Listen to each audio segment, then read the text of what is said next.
Our introduction to Baba was made by an American devotee in Sri Lanka. Would you mind coming closer to Swami? Okay. I'll go with the chair.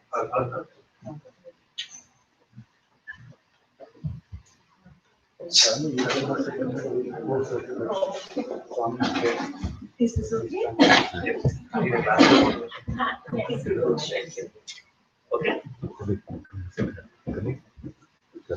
Is the range okay? Yes.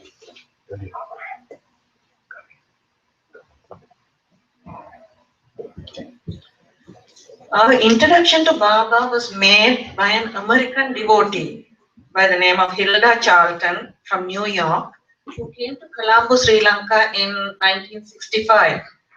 And she shared her experiences. She was coming straight from Puttaparthi. She shared her experiences, and it was very interesting at that point. We wanted to know more about Baba after having listened to her, and we started attending bhajans. It was my mother's devotion to Swami that set us on our way to Parthi in January of '68, and this was the beginning of a pilgrim's progress, so to speak. We started our trip from Madras on that January day at 7 a.m. and we traveled all day by trains and buses and arrived in Patti around 11 in the night. And we were very, very tired. And Patti was a very rustic village at that time with very little modern amenities. I was very young. I was just out of college. And had I known what difficult conditions we had to face daily, I may not have gone on that trip. What made the trip so special and wonderful was Swami's love and attention showered on us daily and his special discourses and bhajans in his very mellifluous voice.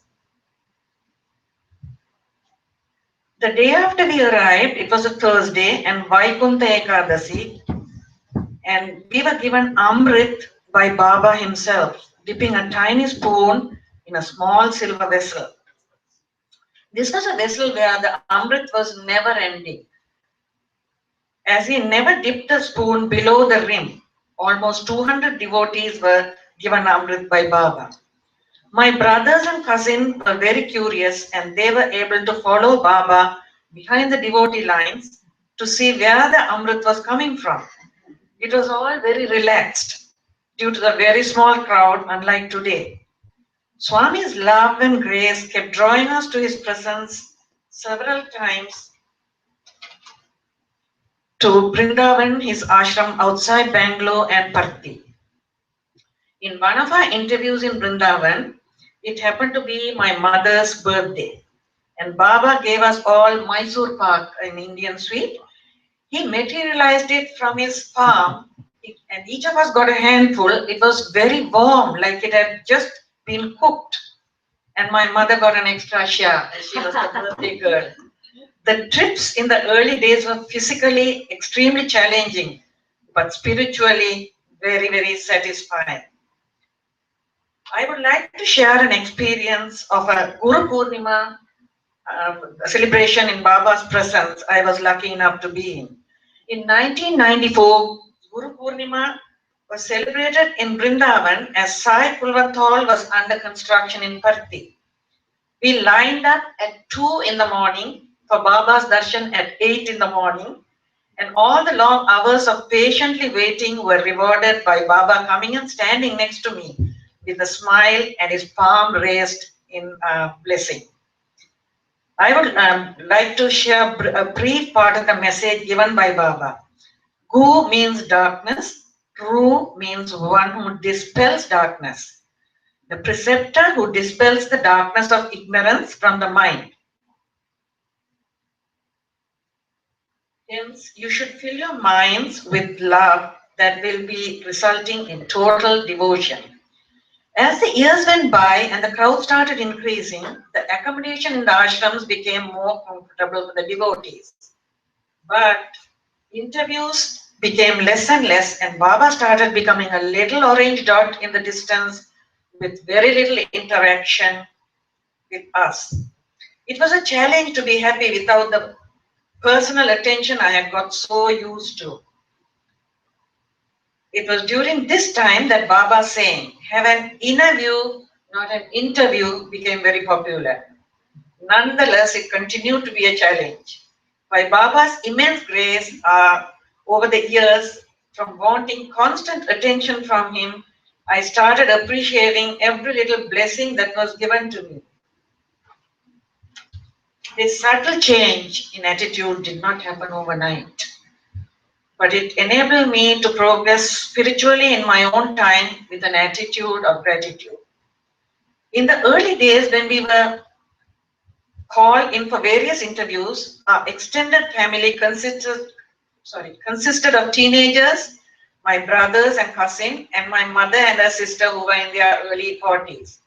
Baba's teachings were very apt for the young people and at the same time had layers of deeper meaning for the older folks. Less luggage, more comfort. Start early, drive slowly, arrive safely. Love is God, God is love. And the ABC of his teaching for the youngsters, avoid bad company. I had so many wonderful experiences with Baba, but as time is running out, I will narrate one more story before I end.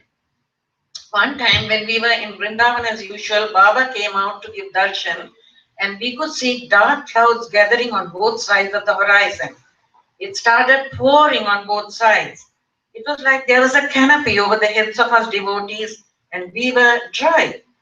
Once darshan was over, Baba warned us to seek shelter immediately. The rain that was coming down in sheets of water on either side closed in on the area where we were seated only minutes before. Baba's command over nature was a wonderful sight to see. Baba's dictum at the beginning of his mission was, "My life is my message." And as time went by, he changed it to, "Your life is my message. My glory is spread daily through my bhaktas. Your virtue, your self-control, your detachment, your faith. These are the signs by which people read my glory." At this stage of my life, I pray to Baba that I am able to live his message to the best of my ability. I have miles to go before I can rest. But my prayer daily is, Baba, please bless me to look back and thank God, look ahead and trust God, look around and serve God, look inside and see God. Sai Ram.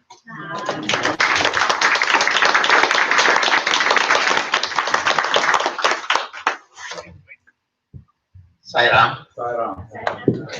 I'm Siva, Thillai's husband. And I'm very thank you all for having us here. I'm very glad to be here and I see many of my family faces here today. And I was asked to share some of our experiences, you're from Thillai. But I think I will go to the next chapter. Yes.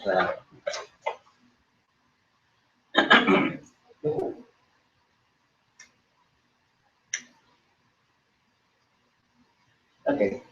Like Thillai said, Thillai and Gange's family, they have been devotees of Baba since 1966. And my first trip to Puttaparthi was for my wedding in November of 1971. Baba has told Thillai's family that he would perform her wedding in Puttaparthi, but did not say when. Her father picked an auspicious day for the wedding, and we were off to Puttaparthi with the confidence that Baba would not disappoint us. He did not. Puttaparthi was a small rural village then. We rented small rooms across from the mandir gate, and there were no beds, no running water, no toilet facilities, and we had to buy garam pani, right? Yes. The only two Hindi words I learned.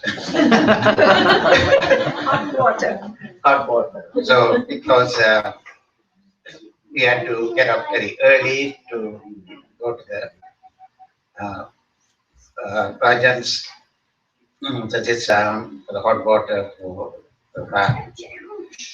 So Baba called us on the second day of our visit there, and he materialized a beautiful Mangala Sutra, that is the wedding pendant, with Gajalakshmi in the middle and gold-colored beads at the bottom. He gave this to Thillai's family and wanted us to come 2 days later for the wedding. We all went together, ready for the ceremony with the garlands, sandalwood, kumkum, roots, wedding sari. And Baba looked at the wedding sari and he said, "It's very glittery sari, and to wear it for your wedding party." He said. Then Baba and all of us sat down, and Baba gave me the Mangala Sutra that he materialized to place it around the lady's neck. Then Baba materialized another pendant with a hand in Abhaya pose on one side with a, a message, wife here when I am here. And it was Shridi's image on the other side of the locket.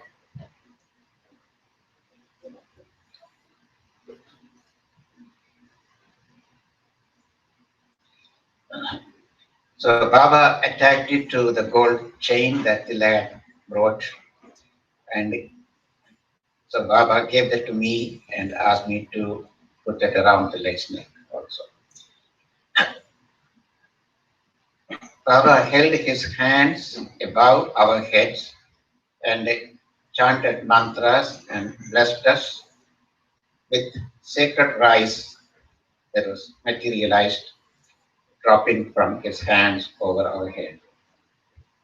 Afterwards, Baba led the two of us and our family Gange. Baba also gave Thillai a silk sari and a silk dhoti and a shawl to me. Finally, Swami said that we will have a son and to bring him for his blessings. And we did have a son, and he was blessed by Baba when he was a baby. And Baba also gave a locket for our son. Now I'll tell you what Baba told us about marriage. You were separate beings until now. From this day onwards, you function as one. Wife forms the left half of the body.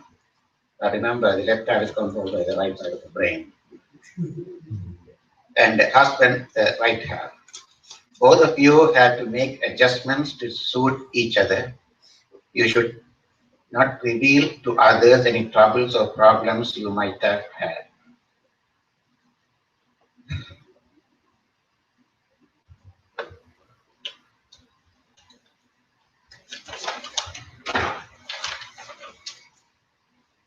They are between you. If you tell the outside world, you lose respect.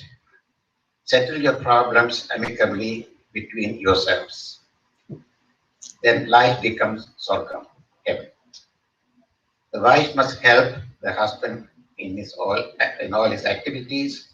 You must do the cooking and household chores, etc., instead of engaging servant, cook, driver, and keep yourself occupied always. So that was just before we came to USA. So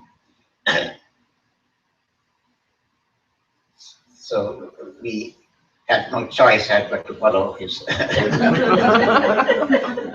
recommendations.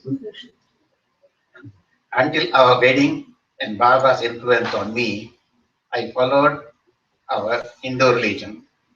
It was more or less like a ritualistic, reciting hymns, going to the temples, using our, especially during the festival time, and applying vibhuti every day, and so on. The religion was a subject in our school curriculum, and I studied to pass the exam rather than to practice in my daily life. I did not learn about the human values, love, peace, righteousness, selflessness, service, etc. Baba said to regard work as worship, service to the society as service to God. The lessons from Baba's motivated me to volunteer at America's free clinic in Danbury on Saturdays for the past 20 or more years. And I found that very rewarding. And now, Gange, his brother, will take over.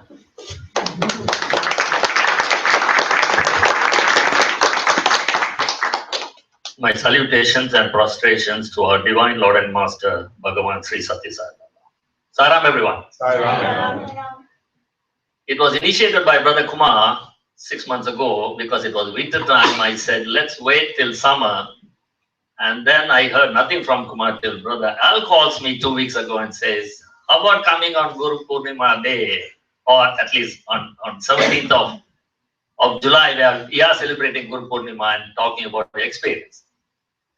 Brother Vamshi followed it up and gave me directions and gave all the information, and I'm happy to be here.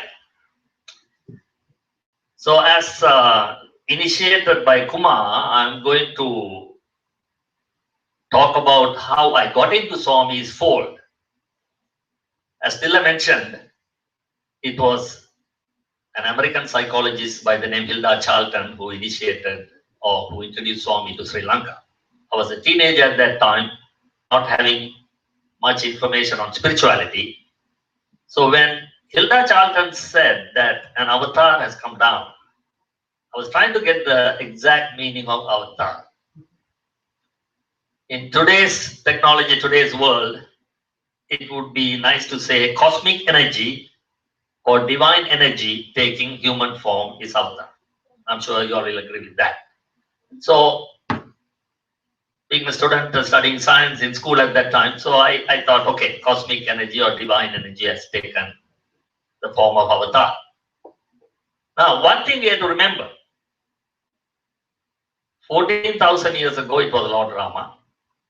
6,000 years ago, Lord Krishna. Approximately 2,500 years ago, it was Lord Buddha. 2,000 years ago, it was Lord Jesus. Subsequently, Prophet Muhammad, Shirdi Sai, Satya Sai. They all took human form. In my opinion, cosmic energy taking human form. Why did they take human form? So I was trying to analyze. There's only one reason I could come out with. The only reason they take human form is to communicate with us human beings, because we are not capable of communicating with something that does not have a form. Right? Everybody agree?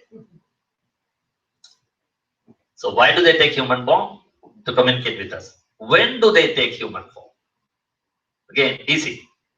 Whenever the adharma in the world is on the rise and dharma is on the decline, the wrongdoings are on the rise and ethics, human values, morality is on the decline. That's the time they come down to teach all the human beings what spirituality is and what path to follow. Everything that all these avatars said can be summarized into 4 phrases, in my opinion. Love all, serve all, hurt never, help ever. 4 phrases. The only difference is the examples that they quoted or the way they explained these 4 phrases varied depending on the time they came down, depending on the information and technology available at that time. Simple example. Swami has spoken so much about the ill effects of watching television, especially for small children. Imagine if Jesus Christ spoke about television. Everybody would have said, what? What is that? So the examples, they all said the same thing. Love all, serve all, hurt never, help ever. The examples that they quoted in their teaching varied depending on the information technology available at that time. And Swami's examples are very much in keeping with information technology available now. Now let's get to love all, serve all. I'm going to give you an example. Brother Praveen McKenna, who lives in Boston. How many of you know him? I mean, if you get a chance, invite him to speak. Has he come here before? No. Fabulous speaker. He spoke at the Flushing Science Center. I was lucky enough to have him in our house the previous night. And he told me certain things that he did not mention in his talk, although I told him these are the things you should be saying. But I have his permission to share one of his mind-boggling experience he had last year. He works for a company, and the sister company in India sent some delegates to participate in a huge conference in Boston. He meets them at the airport, and he drives them to the conference. And he tells me, Gange, I have driven on that highway 100 times. And for some reason, he takes the wrong exit. What do you do? At that time, you panic, right? He's calling out for Swami. Swami, I don't know why this happened. You know, all these people have come all the way from India. And then I take the wrong exit, right? Place ourselves in his position. We also panic, you know. But there was a reason why Swami made him take the wrong exit. He takes the wrong exit, but he puts a brave face and tells all the friends in the car, don't worry. I'm going to take the service road, go to the next exit, swing around and come. I know, you know, I'll get you there in time. We all do that. He goes to the next exit, the road was closed. Repairs going on. Oh my gosh, he panics more now. Then he pulls into a gas station to ask them, is there any way I can use internal roads and get to this place? So while he was talking to the attendant at the gas station, a white van pulls right behind. An angry looking man gets off the van, comes up to him and taps him on the back. He turns around. The man says, who are you? So Praveen says, sir, I lost my way and I'm trying to get a direction to go to a place. Who put that sign on your car that says love all, serve all? Praveen says, I did. Why? The man calms down. He said, you know what? When you are on the service road, now Swami made him purposely miss the exit. Okay. When you're on the service road, this man says, I was following you for almost 5 minutes and I was reading that sign, love all, serve all, love all, serve all. Sir, this morning I left home very angry, very agitated. I wanted to do something. Now having read this, I will not, and I have learned something. I'm going back home. Just imagine the power of that phrase, love all, serve all. Oh, so Praveen says, you know, Gange, I panicked when I took the wrong exit. But Swami had a reason for me to take the wrong exit. Only then this man would have caught up with him and followed him on the service road. And finally, guess what? Praveen got the direction from the gas station attendant to use internal roads, and they reached the place well in time for the conference. This is an amazing thing. I have repeated this in many other places where I was invited as a guest speaker because I had Praveen's permission to say this. Okay, now coming back to my experience. That's so much for Praveen. You should invite him, you know, when you get a chance. He is a fabulous, he has a lot of experience. Now, when you say love all, in my mind, I was wondering, how do you love a stranger? How do you love someone you don't know? As human beings, when we meet someone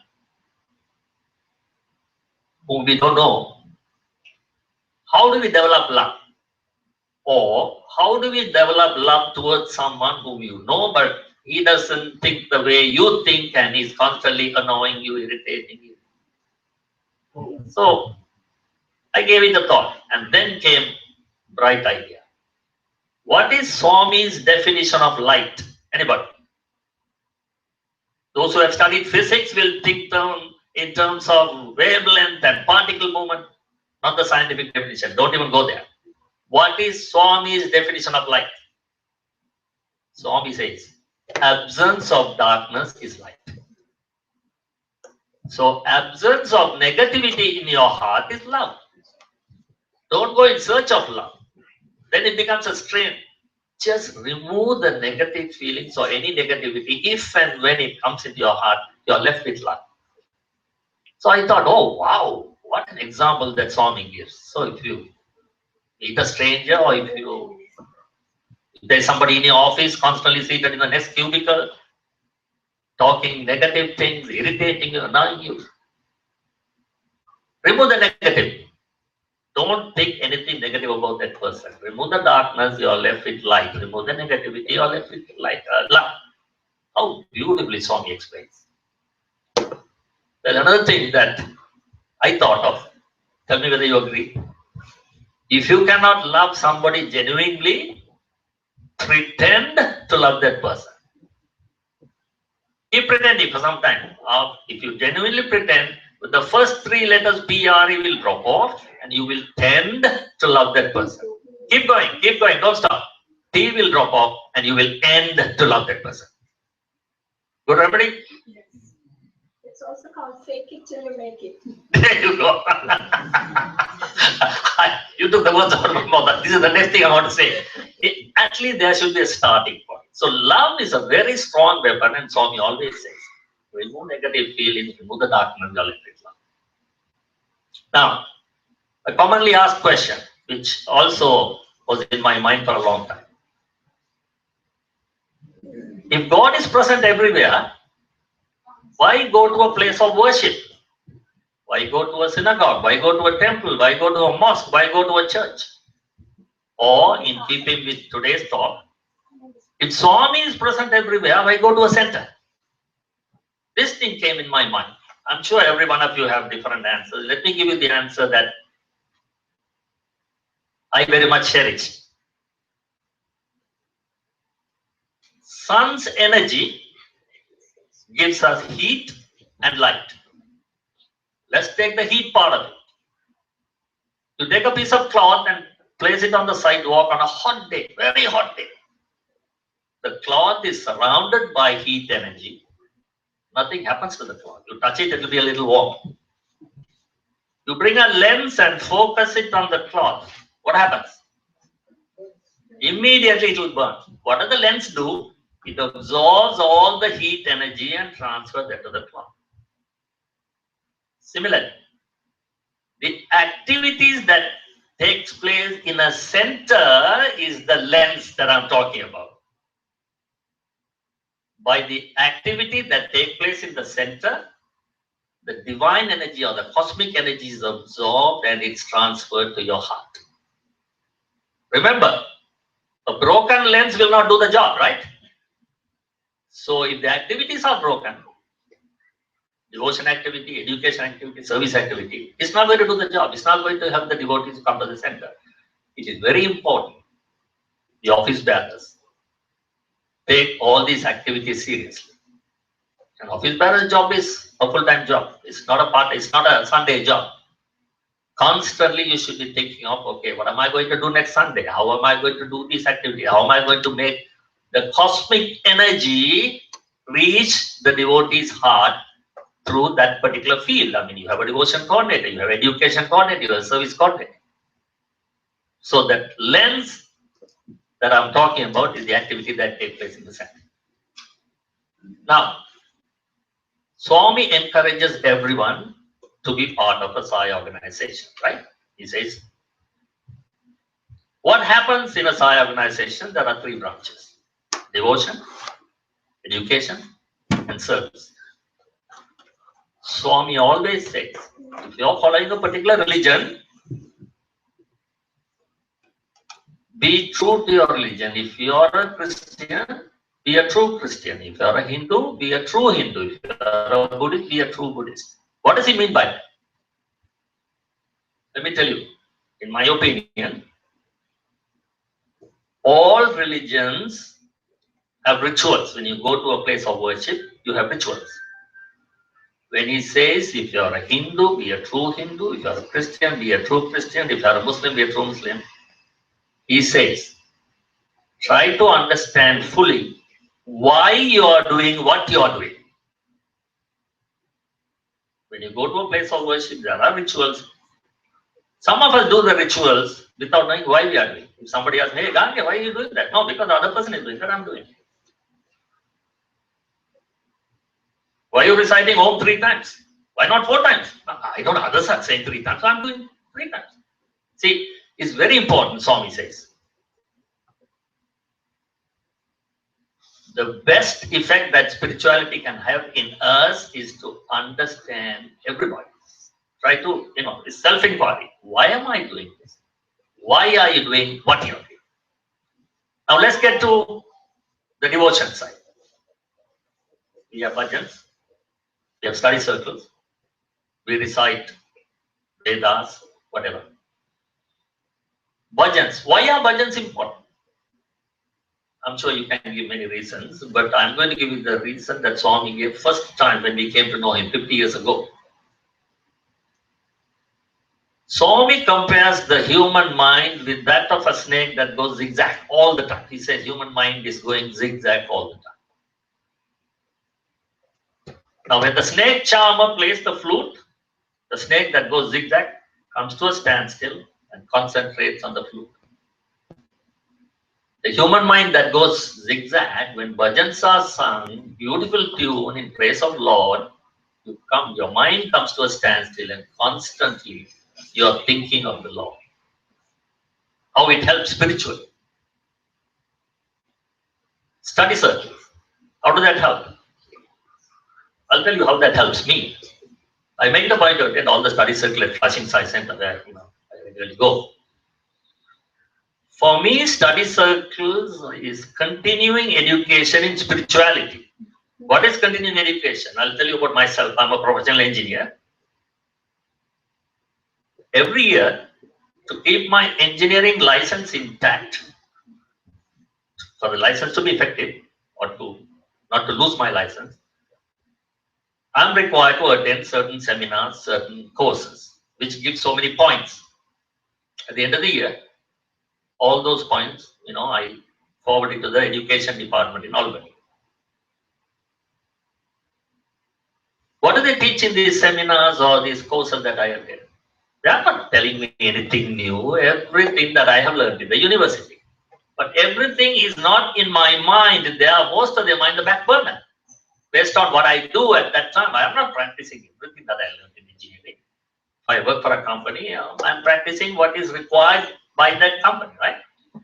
Similarly, if I tell you I was in Puttaparthi 15 years ago and Swami delivered a beautiful talk, what good is that when I don't remember what happened last year? How do I remember what happened 15 years ago? So by constantly attending study circle, where you all know the format, we take a quotation of Swami and go through it in detail, and everyone expresses their opinion. To not only learn from the others, things that are in the back burner in spirituality comes to your mind. Study circles serve as continuing education for me. Reciting Vedas or reciting mantras. Now, every religion, in the temple, in the mosque, in the Buddhist temple, in synagogue, everywhere, they recite, various things. Swami says these recitals produce tremendous amount of spiritual vibrations. My analysis. Tell me whether you agree with me. Suppose you recite Vedas. I make mistake pronouncing them, so I prefer to listen. So my analysis, you close your eyes and listen to recital, whether it's Vedas or anything in the Christian religion, anything in the Buddhist religion, synagogue, anywhere. You just listen. It produces spiritual vibration to the extent of passing a test 3rd class. But if you recite with the proper pronunciation, you're passing the test 2nd class. If you recite with the proper pronunciation, fully understanding the meaning, you're passing with 1st class.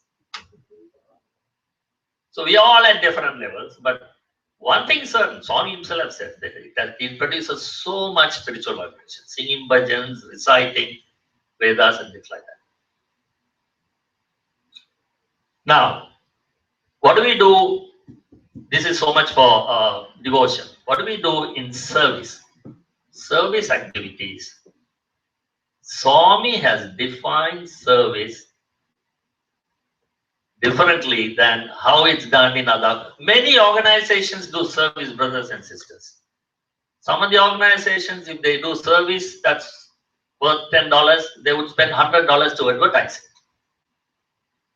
Some of the organization at the end of the year in the annual general meeting will call you by name and say, brother so-and-so stand up, sister so-and-so stand up. Big round of applause. You donated $10,000. You donated $25,000. Never in the Sai world. never in the Sai world.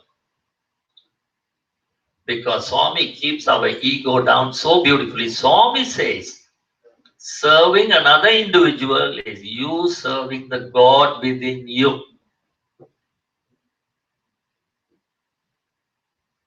Let me tell you another thing that really caught my mind in doing service. There was a speaker in Manhattan, maybe 15, 20 years ago. He asked everybody, what is happiness? Now, if I ask the same question here, starting from Kumar to Al to everybody, I'll get 25, 30 different answers. What is happiness to me may not be happiness to you. So everybody gave different answers. He said, very good. Speaker said, very good. And he counted. There were 50 people in the audience. He took 50 balloons with the markers. He gave everyone 50 balloons. Each one got a balloon with a marker. He said, using the marker, write your name on the balloon that you're holding. Using the marker, write your name on the balloon you're holding. So on my balloon, I will write Gange. He will write Siva, Kumar, Al. So we all diligently did that. Then he said, the balloon with your name in your hand is your happiness. Now, happiness doesn't last long. It comes and goes. So he asked some of the volunteers to collect all the balloons and throw it in the room, next room. And he said, temporarily the happiness has left you. Go find your happiness. Everybody go into the room and find the happiness. What am I doing? I'm going there to find where's the balloon that says Gange. Pick the first one that says Kumar, I throw it. Pick the next one that says Al, I throw it. Where is the balloon with Gange? 5 minutes, 10 minutes, 15 minutes, half an hour passed. Nobody could find the balloon with their name. Nobody could find their happiness. Balloons are floating around.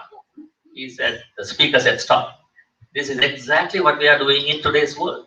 To find our own happiness, we are pushing, shoving, stepping on others, and we still can't find it. Let's do something differently. Nobody understood. You, pick any balloon, call that name and go and give to that person. You, pick any balloon, call the name and give to that person. Within 5 minutes, everybody was holding onto the balloon with their name. He said, whenever you help others find their happiness, your happiness would come to you faster. Everyone agrees?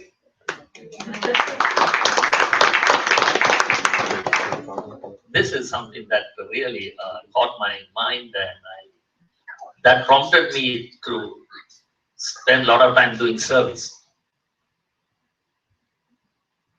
Education, third branch. What do we have in education? Age-related syllabus is covered for children. Basically, it's love all, serve all, right? Brothers and sisters, it's very important in today's world to explain to children, at least Sai parenting is one of the things that I strongly encourage parents with small children to attend the Sai parenting seminar whenever it's available. I don't know when the next one is coming up. It gives a lot of information. Because children are full of questions. This reminds me of a mother, 6-year-old child sitting on her lap, they were playing, and the child looks at her head and says, hey mom, you got a few gray hair. So what does the mother do? A little embarrassed. She thought the only way is to shut the fellow's mouth, put the fright into him so that he doesn't go and repeat it outside. That will be embarrassing for her, right? She said, you know what? You know when the mother gets gray hair? When the children do something wrong. How many gray hair do I have? He said, mom, 3. You did 3 wrong things. Go into your room, take a paper, write the 3 wrong things you did recently. So she thought this was a shortcut, right? Put the fright into the fellow, he will shut up. He takes a few steps towards the room and then comes back and says, mom, can I ask you a question? What? How come your mother's head is full of gray hair?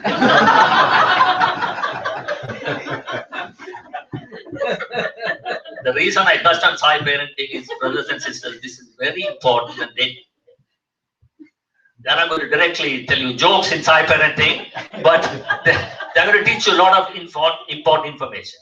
Another thing that's important is very important for the father and the mother to say the same thing to the child. You should not say different things and confuse the child. A 6-year-old boy asked the father, Daddy, where do human beings come from? Father said, Darwin's theory of evolution says we came from the monkeys. He said, what? Now, you don't talk about Darwin's theory of evolution with a 6-year-old. You're too small. When you grow up, they will teach you the Darwin theory of evolution. Boy, thoroughly confused, goes to the mother. Mom, where do human beings come from? The mother lost her patience. How many times do I tell you? Last week we were in the church and the pastor also said, we all came from Adam and Eve. What's wrong with you? Mom, don't yell at me. That's not what Daddy said. What did Daddy say? Daddy said, we all came from the monkeys. Yeah, his side of the family.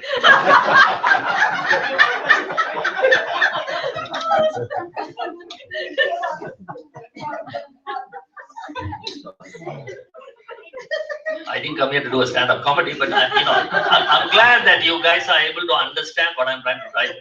It's very important, and they will teach you in Sai parenting.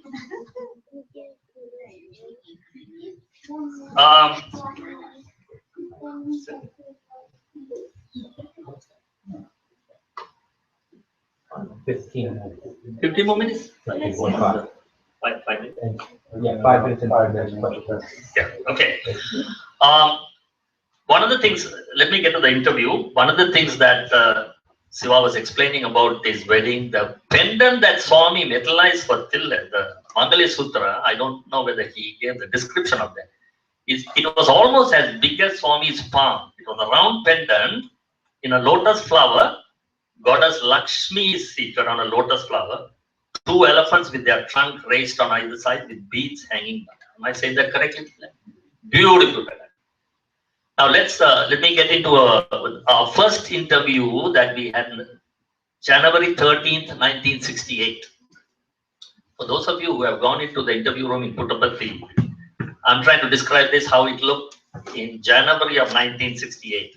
As you enter the room, Swami's chair is on the right side. He took us into the landing. When I say landing, where the stairs come and end at the bottom, he took the 5 of us, my father, my mother, Thillai, me, and my brother, and Swami, 6 of us, in a very small area. We were standing shoulder to shoulder. If you want to know how close, physically close I was standing to Swami, I happened to position myself to left of Swami. Literally, I was touching his shoulder. For respect's sake, I was leaning on my mother, who was on my left, and she was pushing me back, not knowing why I was doing that. And when Swami turned his head, his hair was brushing right on my cheek. That's how close I was to him. And I was trying to avoid that, thinking that would be disrespectful. So the first thing Swami asked my father, my mother was to go for a major surgery. To make a long story short, she had some complications in the womb, and the gynecologist in Sri Lanka told her that she has to go for a major surgery. And much against the wish of the gynecologist, we all made the trip because my mother said, I want to go to Puttaparthi, get Swami's blessing, come back for the surgery. The doctor was not happy. He said, you're not in a fit condition to travel. No way you can travel. Against the doctor's wish, we all went. So the first question, Swami asked my father, what's going on? My father pointed at my mother. Swami says, I know everything. Doctors don't know anything. And he described everything the doctor said, and he says, no surgery. He metallized vibhuti and gave my mother and said, while you're in Puttaparthi, divide this vibhuti into 3 portions. While you're in Puttaparthi, every morning when you get up, you dissolve 1 portion in a glass of water and drink it for 3 days. Your surgery is done. My mother never went for that surgery after that. Having finished that, he looks at me, saw me. I was right to his left. What are you doing? So I said, Swami, I'm studying to become an engineer. By your grace, please bless me. Huh? For you to become an engineer, my grace is always there. But one thing, if you want to become an engineer, you have to study every day. I opened my big mouth and said, yes, Swami, I study every day. And my mother angrily looked at me and said, no, that is not true. Swami stops my mother and looks at me and says, what did you say? He wanted me to repeat it. That hit me like a bullet. For a moment, I thought I was in school when the teacher says, have you done your homework? Yeah, of course I have done my homework. You know that you have not done it. Thinking that teacher will forget, then ask somebody else. Right? So he said, what did you say? So in a very low voice, I said, Swami, I said, I study every day. Yeah, I know what you do. You want to know? You're interested in movies, you look at all the movie magazine, you're interested in sports, you look at all the sports magazine, and if you have a test in that, maybe you'll pass. But you don't open your engineering books. Yes, Swami. Then Swami said, do you eat every day? I didn't know why he was asking, maybe because I was, even then I was skinny, no? I said, yes. Swami said, if you eat every day, you study every day. This is for the small children who are here. Swami says, studies is like eating, children. If you eat every day, you have to study every day. Swami insists on that. Of course, with Swami's advice, then I moved away the movie magazine, sports magazine, more with the engineering books, and finally I became an engineer. 1969 interview, Thillai mentioned about Swami metallizing Mysore Park. But before that, Swami looked at Thillai and my father and my mother and said, very profound statement. What a lot of bhakti, what a lot of devotion, daily bhajans. You know how many times I come to your room when you sing bhajans, the garlands move, the flowers fall. When the garlands move and flowers fall, you know that Swami is there. But to be called into an interview room and told by him that this is happening, it takes you to a different world, brothers and sisters. But on the other side was me and my brother. He called us rowdies at that time. He said, you guys are not interested in bhajans, you guys are not interested. And then Swami says, in California, this was 1969, there are 400 students singing Sai bhajans every day. Now, that was meant for me and my brother. Now, you have so much influence at home, but you are not interested. California, 400 students singing Sai bhajans.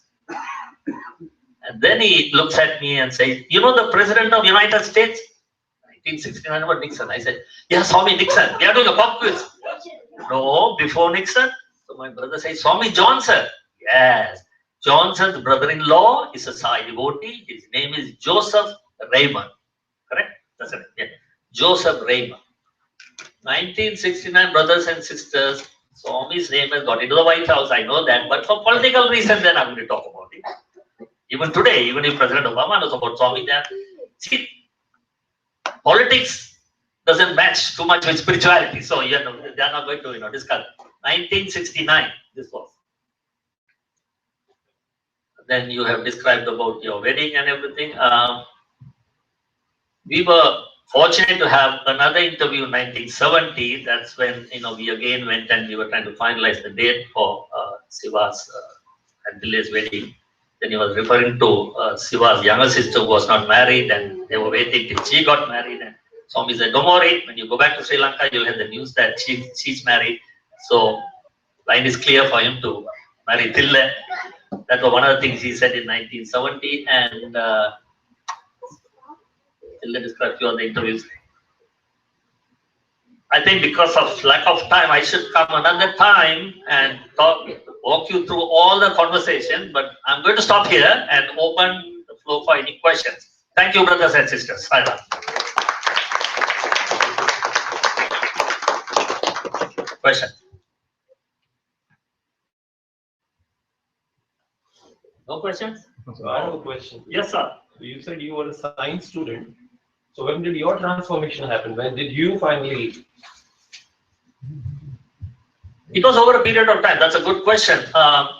Scientifically, I was able to understand Swami better. I mean, again, the definition of God, at that time, I didn't have a proper definition of God. If you ask Swami, he says, worship is God, work is God, your duty is God. And another thing that Swami says, he wants everyone to be God-loving and not God-fearing. He says, you don't fear God. You should be God-loving. So especially for children. So God-loving would be a better term than God-fearing. So my transformation, over a period of time and meeting Swami, Swami took every major decision in my life, including me becoming an engineer, and then I want to go abroad and study. 1970, I want to transfer my credits and go to England and study, and we have applied to a place there. The 70 interview, Swami said, no, you finish your education in Sri Lanka and then, okay, that's it. And then I want to go abroad and work. That Swami, okay. After I got married, my first interview 1982, he said, yes, we will go abroad and work. And I got a job 1983 in Malaysia. Every step of the way, his interview, personal interview to me, made me take that decision. I don't know whether I answered the question properly. No, you did not. No, the transformation doesn't take overnight. I mean, it goes over a period of time. So the transformation is the day you realize, oh yeah. See, you were being forced by your parents to go there and sit there.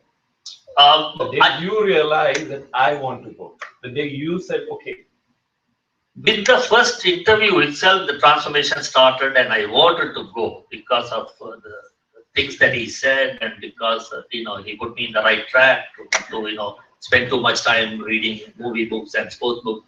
We concentrated on the studies. He cured my mother. With that, the urge to see Swami, to go to Puttaparthi came. But what extent I had spiritual maturity as a teenager in my late teens, it took time. It took time, and we have accepted Swami as an avatar. As I told you, it's cosmic energy, divine energy in human form.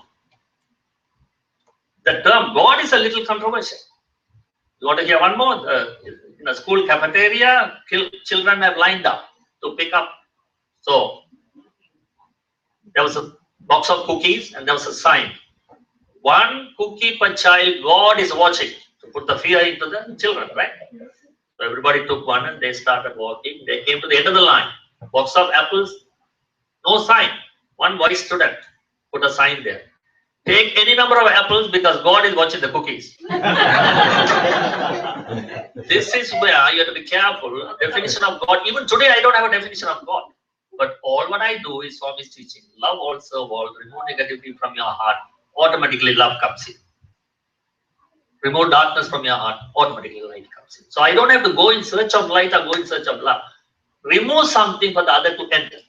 So that makes it easy for me to get rid of something than to go and get something for anybody, which is easy. If you have something in your hand, it's easy for you to drop it than to go in search of the same thing. That takes a longer time, right? Maybe I answered this time correctly. Yeah, go ahead. So I think you had a lot of personal interactions in the beginning, right? Mm-hmm. And then as the crowd became bigger, then you wouldn't have the personal interactions. And again, Swami has left the body now, and there are a lot of young families over here who wouldn't have the personal interaction. So how would one get that guidance from Swami now that he's not available in the physical form? How should one approach that? Who do you want? Any one of you can answer that. All three of you.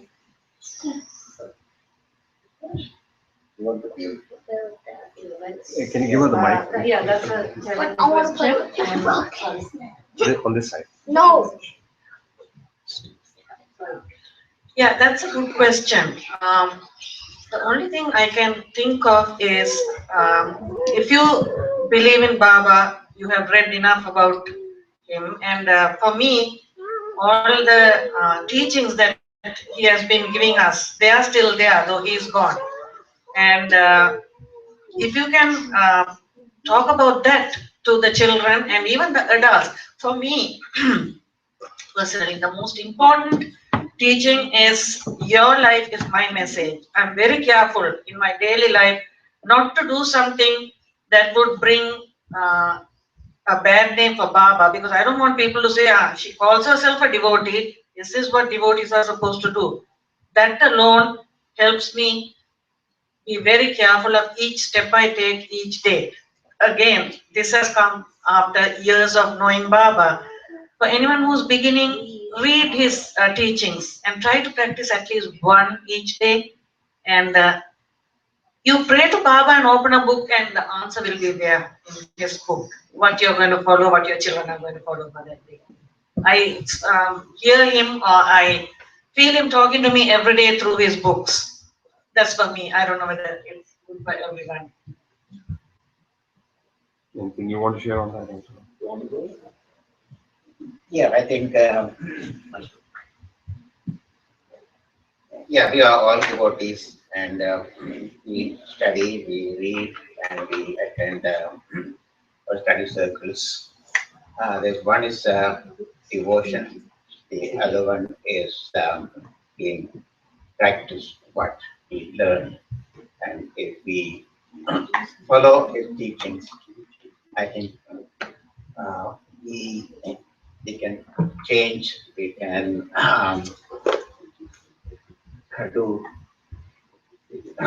do all the service, and it gives us it rewards us. And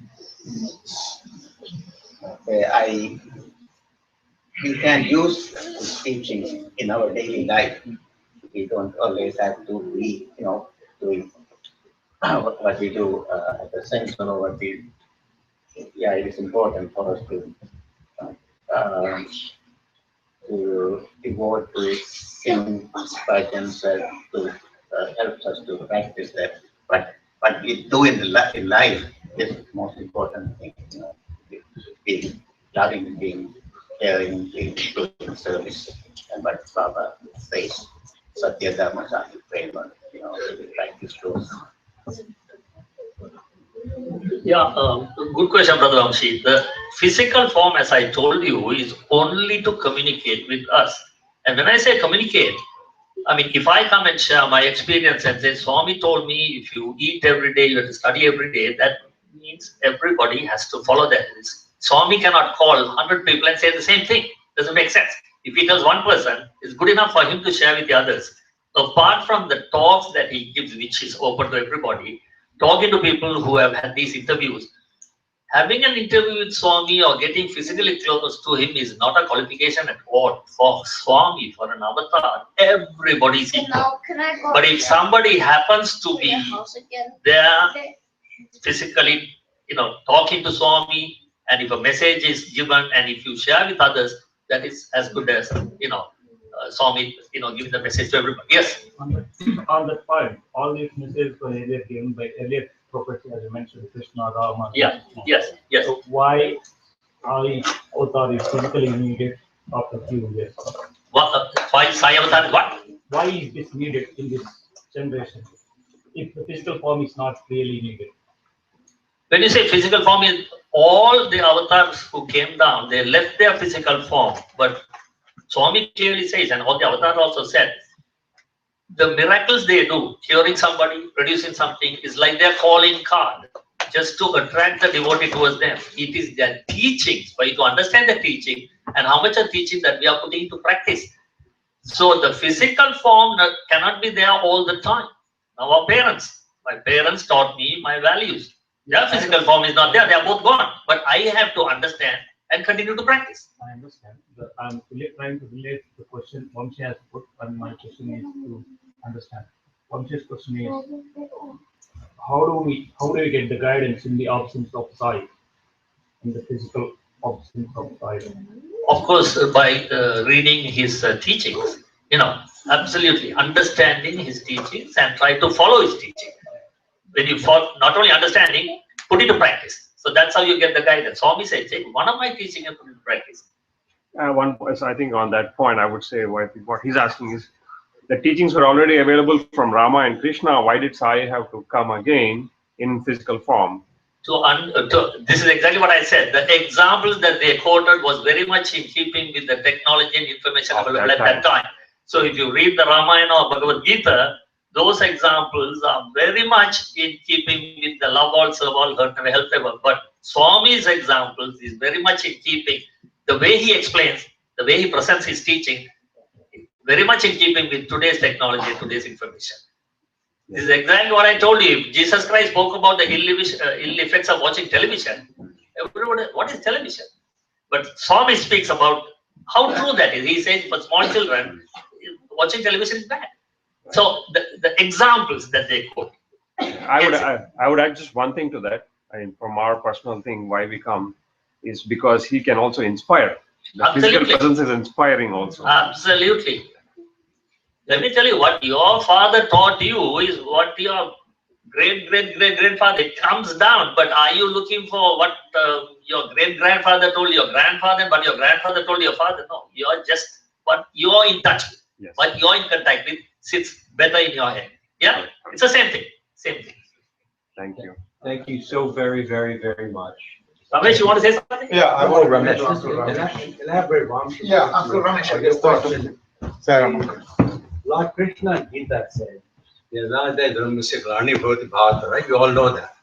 He said, whenever there is decline of righteousness and unrighteousness are striving, I will manifest myself in different forms to guide the mankind. So avatars come, we have learned a lot of scriptures, Puranas, the Shastras, are all telling us these good teachings, but they fade away.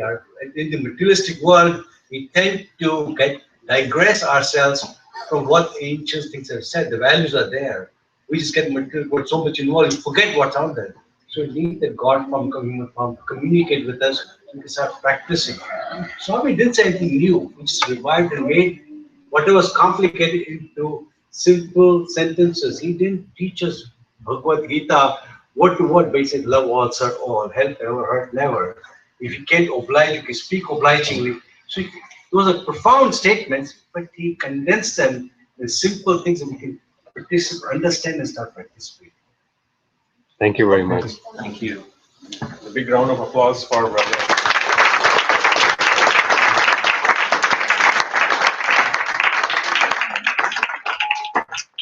Thank you so very much for coming and sharing your deep experiences with all of us on this holy day of Poornima.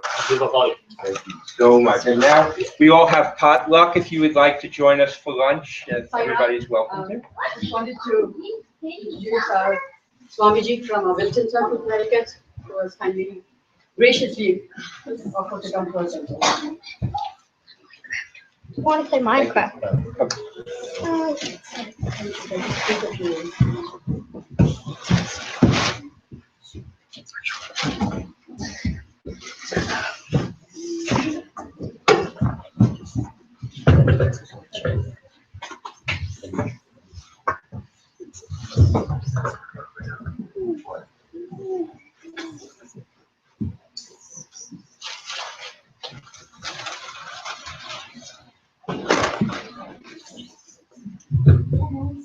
Swamiji, thank you so much. It was a special request and you honored it beyond our wildest imaginations.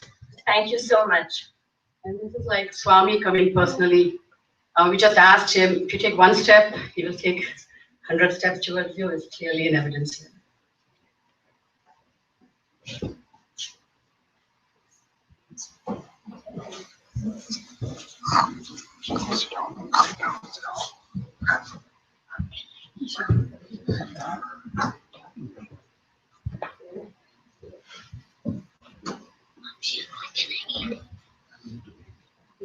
For those who are not familiar with Swami Balgopalji, he is the person who has, and a saint and a realized being, who has started the temple, the Hindu temple in Bilton.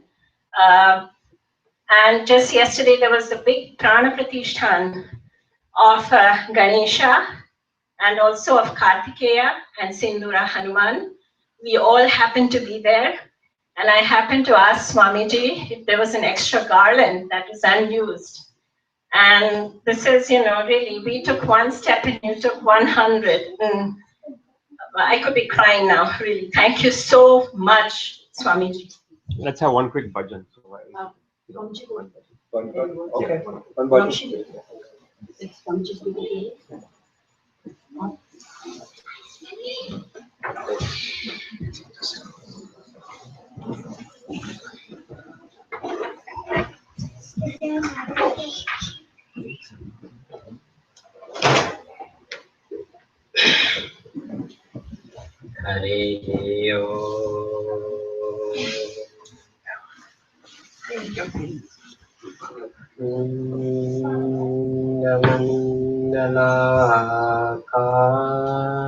Mangalakaram Daktam Mena Characharam Tatpadam Darsitam Tasmai Shri Gurave Namaha. Satchidananda Rupaya Vishwopatyadihetave Tapatraya Vinasaya Shri Krishnaya Vayam Namaha. Hare Rama Hare Rama Hare Rama Eva Kevalam Kalau Naste Vanaste Nastevam Gatiran Nyatha.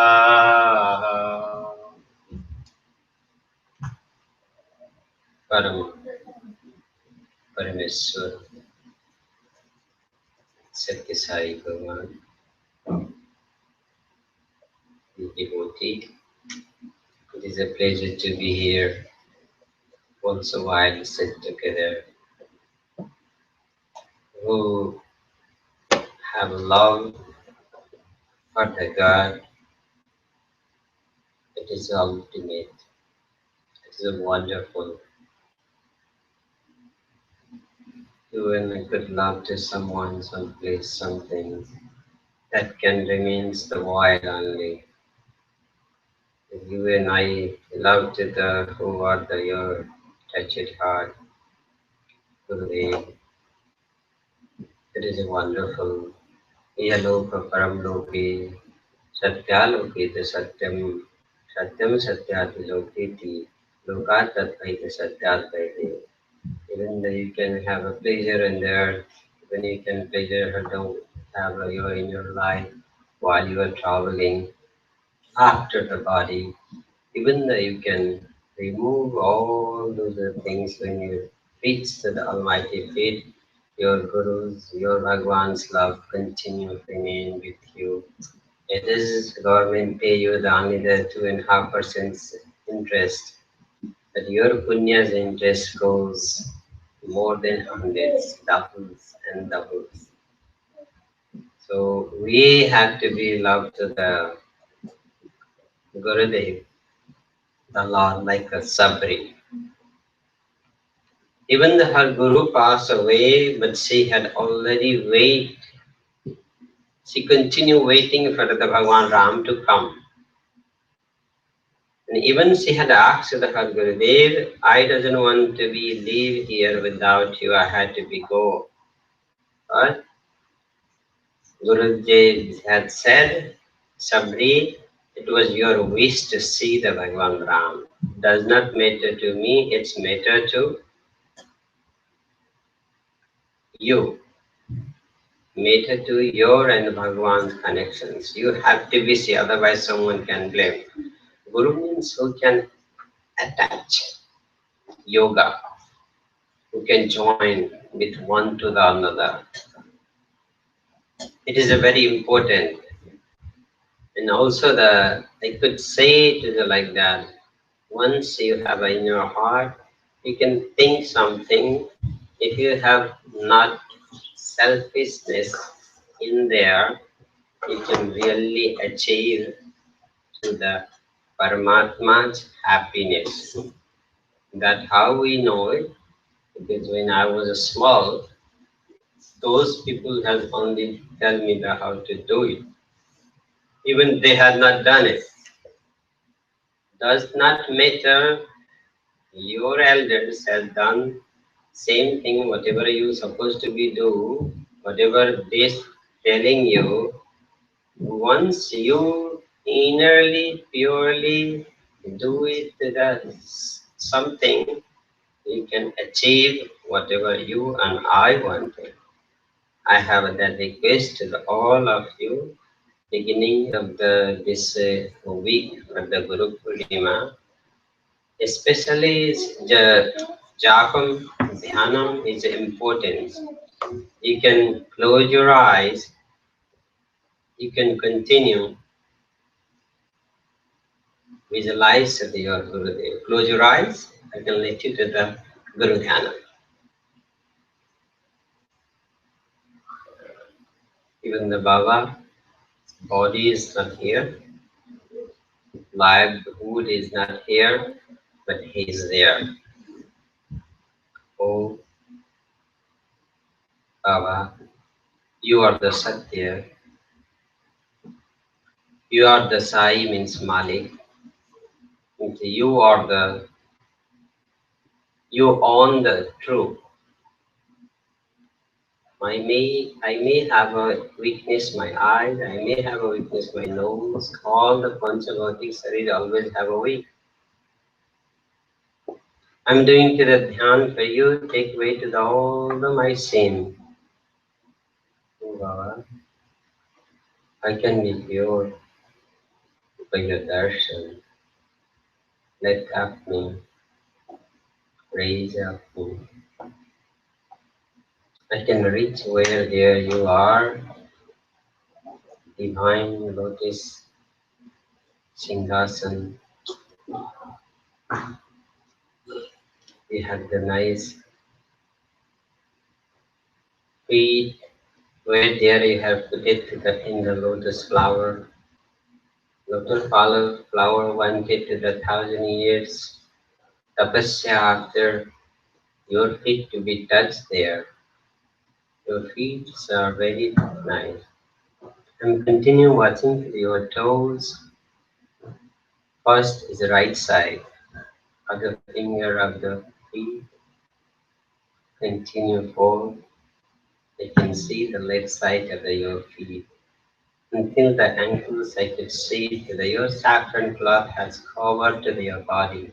I could see to your knees, waist, continue, navel to the chest, all the arm.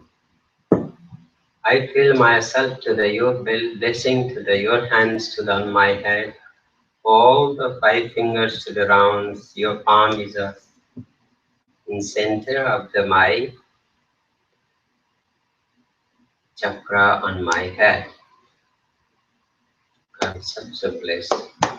I continue want to be here with your blessing. Baba said to me, you have to be work for your family. Open your eyes. Continue. I'm bowing to the Baba Sastanga Dandavat. While I'm watching to the Babas, he's not there anymore. I just have my enjoys Baba's darshan, his divine singhasan. Lord, shower to your heart.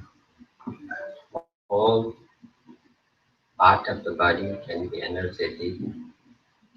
I'm again bowing to the my Baba within my happiness. Open your eyes. Satyam Vadaha. Repeat. Satyam Vadaha. Dharmam Charaha. Gurubhyo Namaha.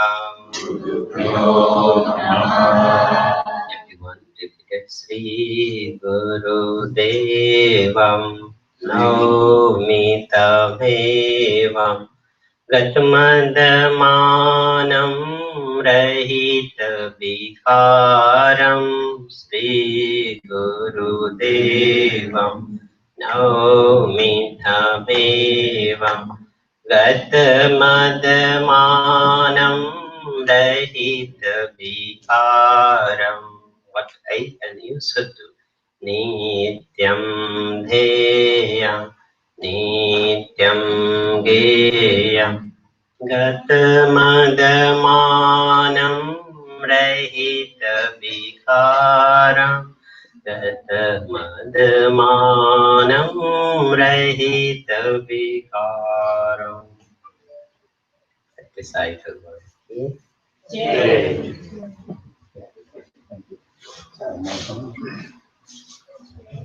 Brahmasana. So we close. Thank you, Swami, so much.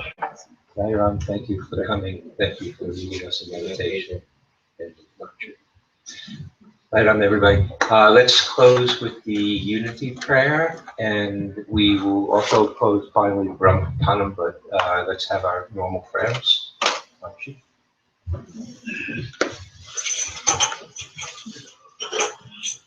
O Lord, take my love and enroll in fullness of devotion to Thee. O Lord, take my hands and let them work incessantly for Thee. O Lord, take my mind and thoughts and let them be merged in one with Thee. O Lord, take my soul and let me merge in one with Thee. O Lord, take my everything and let me be an instrument to God.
Thank you, and there will be potluck, and we will all join for lunch at the room at the back.